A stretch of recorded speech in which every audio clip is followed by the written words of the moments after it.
آج صبح جب ماں کمرے سے نکلی تو اس کے سر سے خون نکل رہا تھا۔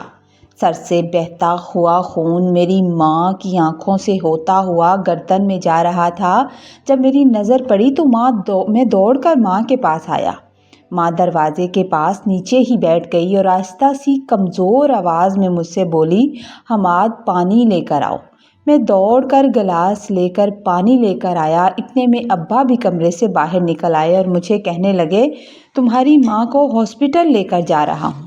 یہ جو کمرے میں خون ہے اسے صاف کرو۔ میں نے روتے ہوئے ابا سے پوچھا، ابا کیا ہوا ہے؟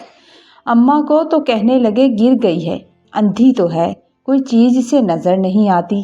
میں تڑپ کر بولا تھا، ابا میں آپ کے ساتھ چلوں؟ تو وہ غصے سے میری طرف دیکھ کر بولے، جا تو ہی چلا جا۔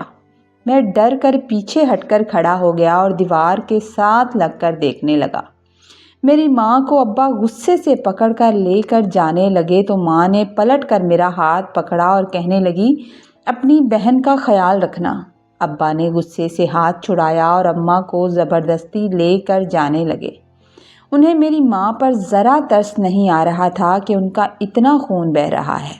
میں نے جلدی سے الٹے ہاتھ سے اپنے آنسو صاف کیے اور اماں ابا کا کمرہ صاف کرنے لگا۔ جہاں ایک جگہ کافی خون تھا کوئی چیز بھی گری ہوئی نظر نہیں آ رہی تھی۔ میں یہ دیکھ کر پریشان ہوا تھا کہ میری ماں کا سر آخر کس چیز سے ٹکرایا تھا، کس چیز سے ٹکرا کر وہ گر گئیں۔ کمرے سے جلدی سے خون صاف کیا کہ فاطمہ نہ دیکھ لے۔ میری 7 سال کی بہن اٹھ کر کمرے سے باہر آئی تھی اور آنکھیں ملتے ہوئے مجھ سے کہنے لگی، بھائی اماں کہاں ہے؟ میں نے اس سے کہا، اماں باہر گئی ہے تو ابھی آ جائے گی، تم یہاں بیٹھو، میں تمہارے لیے ناشتہ آج خود بناؤں گا۔ آج میں اسے نہیں بتانا چاہتا تھا کہ ماں کی اتنی طبیعت خراب ہے۔ میں نے کبھی گھر کا کام نہیں کیا تھا مگر آج اپنی بہن کے لیے میں چائے بنانے لگا تھا۔ میں نے جیسی تیسی چائے بنائی اور ٹھنڈی کر کے اس کو کپ میں ڈال کر دی تھی۔ ابا اکثر اماں سے جھگڑتے رہتے تھے، کبھی کبھی تو اتنا غصہ کرتے تھے کہ ان پر ہاتھ بھی اٹھا دیتے تھے، یہاں تک کہ انہوں نے کئی بار غصے میں مجھے بھی مارا تھا۔ جب میں نے ان کو ماں کو مارنے سے روکا تھا، ایک بار مجھے مارا تو مجھے بہت چوٹ لگی تو ماں نے مجھے اپنی قسم دے دی کہ تم آج کے بعد ہم دونوں میاں بیوی کے معاملے میں نہیں آؤ گے، چاہے تمہارا باپ مجھے جان سے نہ مار ڈالے، تم بیچ میں مت آنا۔ مگر مجھے دکھ ہوتا تھا جب ابا میری ماں پر ہاتھ اٹھاتے تھے۔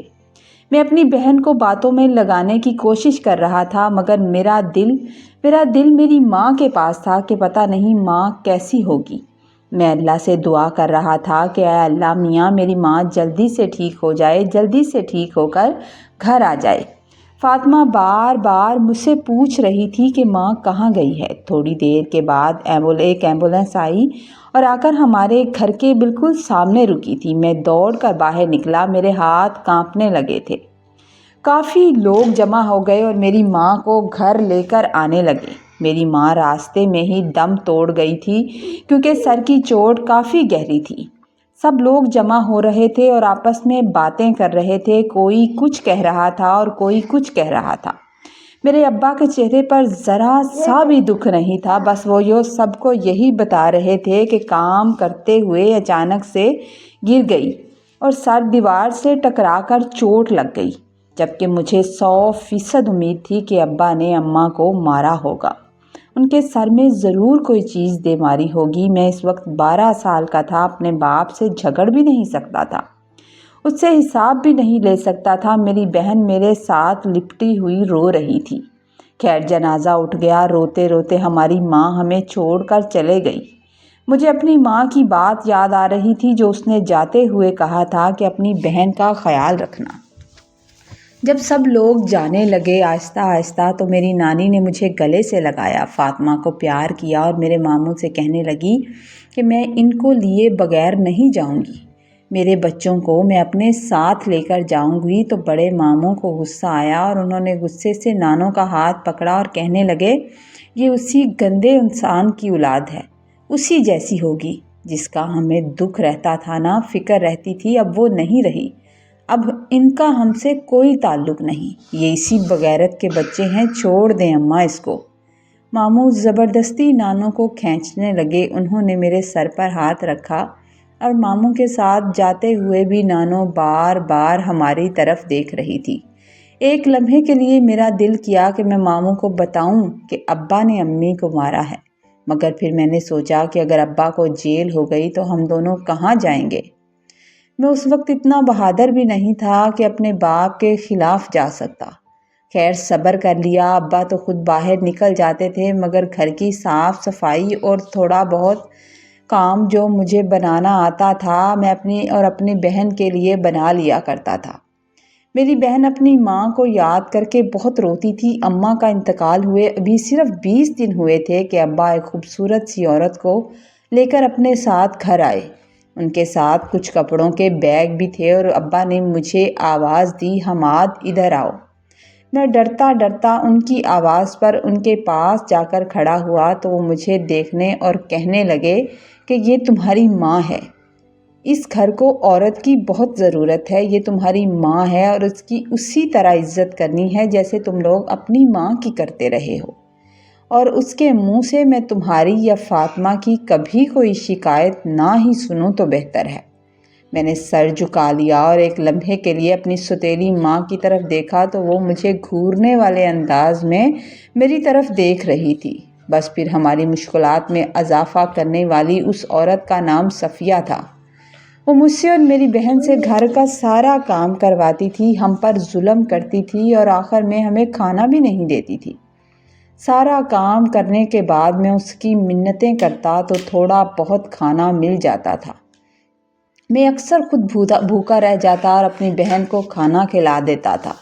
میرے ابا آوارہ سے تھے، کام دھندا کوئی کرتے نہیں تھے، مگر نہ جانے کہاں سے کچھ پیسے روز لے آتے تھے۔ میری ماں سے تو جھگڑا ہر وقت رہتا تھا، مگر اس عورت سے جھگڑتے نہیں تھے۔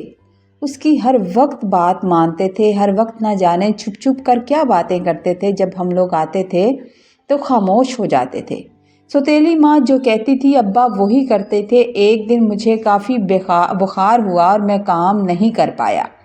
جب سوتیلی ماں سے کھانا مانگا تو کہنے لگی، ہڈ حرام کہیں کہ سارا دن تو سوتے رہے ہو اور اب کہتے ہو کہ تمہیں کھانا چاہیے، چلو دفع ہو جاؤ، کوئی کھانا نہیں ہے۔ یہ کہہ کر وہ مجھے پیچھے کرنے لگی۔ میں نے کافی منتیں کی کہ چلو میرے لیے نہیں میری بہن کے لیے دے دو، تو تھوڑے سے چاول اس نے ایک پلیٹ میں ڈال کر مجھ پر احسان کیا تھا۔ میں نے کہا یہ تو بہت تھوڑے ہیں، مجھے تھوڑے سے اور دے دو، تو کہنے لگی کہہ رہی ہوں نا دفع ہو جاؤ۔ اسی وقت ابا آ گئے تو میں نے کہا کہ ابا ہم دونوں بہن بھائی بھوکے ہیں مگر یہ عورت ہمیں روٹی نہیں دیتی۔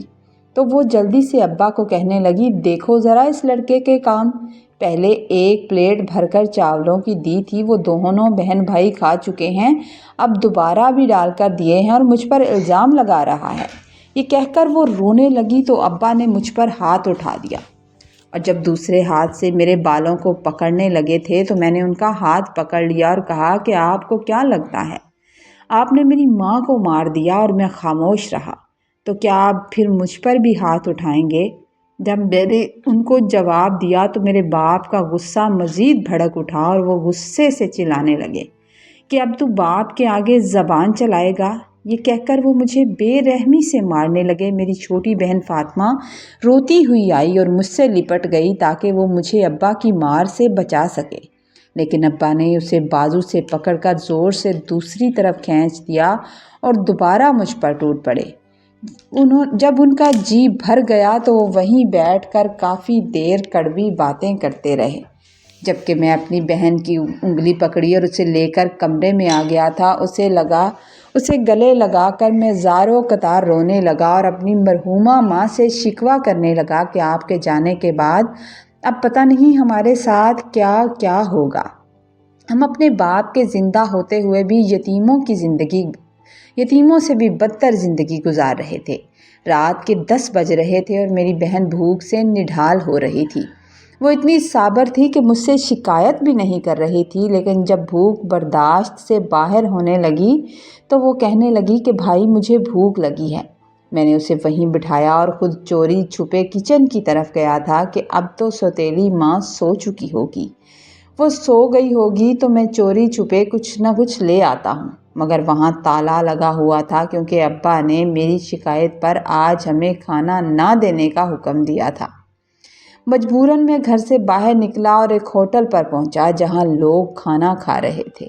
میں نے سوچا کہ پیچھے سے جا کر ایک نان اٹھا کر بھاگ جاؤں گا، مگر جیسے ہی میں نے نان اٹھایا ایک آدمی نے میرا بازو پکڑ لیا اور چور چور کا شور مچا دیا۔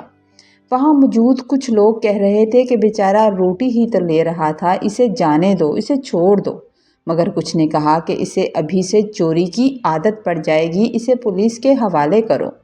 ہوٹل کے مالک نے اسی وقت پولیس بلا لی اور میں بار بار کہتا رہا کہ میں چور نہیں ہوں، بس مجھے ایک روٹی چاہیے تھی، کاش میں اس سے مانگ لیتا تو وہ شاید دے ہی دیتا۔ پولیس آئی تو تھانے دار مجھے دیکھ کر حیران ہوا کہ اتنا چھوٹا بچہ چوری کر رہا ہے۔ وہ مجھے تھانے لے گیا اور کہنے لگا کہ اسی عمر میں اگر عقل نہ سکھائی جائے تو بڑے ہو کر ایسے ہی بچے بڑے چور بنتے ہیں۔ جب وہ مجھے جیل میں ڈالنے لگا تو میں نے اس کے ہاتھ پکڑ لیے اور التجا کی کہ مجھے مار لیں مگر جیل میں نہ ڈالیں، کیونکہ میری بھوکی بہن گھر پر میرا انتظار کر رہی ہے۔ تھانے دار نے جب غور سے میرے چہرے کی طرف دیکھا تو میری آنکھوں سے آنسو بہہ رہے تھے۔ میری گردن پر باپ کے تشدد کے نشانات تھے اور کان کے پاس سے بھی چہرہ تھپڑوں کی وجہ سے سوجا ہوا تھا۔ میرے بتانے پر کہ یہ سب ابا نے کیا ہے اور کس طرح انہوں نے میری ماں کو مارا تھا، وہ ایک دم سے سنجیدہ ہو گیا اور پھر مجھے اپنی گاڑی میں بٹھا کر میرے گھر لایا۔ گاڑی کا ہارن سن کر ابا باہر آئے تو تھانے دار نے پوچھا، کیا یہ آپ کا بیٹا ہے جو چوری کرتے کرتے پکڑا گیا ہے؟ ابا نے ایک نظر مجھ پر ڈالی اور بے حسی سے کہنے لگے، یہ بہت بگڑ چکا ہے، اسے جیل میں ہی ڈال دیں، میرا اس سے کوئی تعلق نہیں ہے۔ تھانے دار حیران رہ گیا، پہلے حیران ہوا، اس نے میری طرف دیکھا اور پھر ابا کو بتایا کہ یہ اپنی بہن کے لیے صرف ایک روٹی چرا رہا تھا۔ تو پھر اس نے ابا کے قریب آ کر میرے زخموں اور ماں کے بارے میں پوچھا تو ابا گھبرا کر جھوٹ بولنے لگے کہ اس کی ماں کام کرتے ہوئے گری تھی اور ستیلی ماں تو ان کا بہت خیال رکھتی ہے۔ تھانے دار سمجھدار آدمی تھا، اس نے فوراً ابا کو گرفتار کرنے کا حکم دیا اور مجھ سے کہا کہ کل تھانے آ جانا، تو میں کوئی چھوٹا موٹا کام دلوا دوں گا تاکہ اپنی بہن کا اور اپنا خرچ اٹھا سکو۔ بعد میں تفتیش ہوئی، تفتیش میں پتہ چلا کہ ابا کئی 2 نمبر دھندوں میں ملوث رہے تھے۔ انہیں لمبی جیل ہو گئی اور وہ ستیلی عورت کو بھی گھر چھوڑ کر چلی گئی۔ اب میری عمر 17 سال ہے، میں تھانے دار کے پاس کام کر کے اپنی بہن کا بہتر خیال رکھ رہا ہوں، جبکہ ابا کی سزا بھی ابھی 3 سال باقی ہے۔ سٹوری اچھی لگے تو پلیز لائک کیجئے گا، کمنٹ کیجئے گا۔ باقی میری تمام بہنیں، اللہ آپ کو اپنے گھروں میں خوش رکھے، آباد رکھے، آمین۔ ہمیشہ کی طرح ہمیں بھی اپنی دعاؤں میں یاد رکھیں، دوسروں کے لیے آسانیاں پیدا کریں تاکہ اللہ آپ کے لیے آسانیاں پیدا کرے۔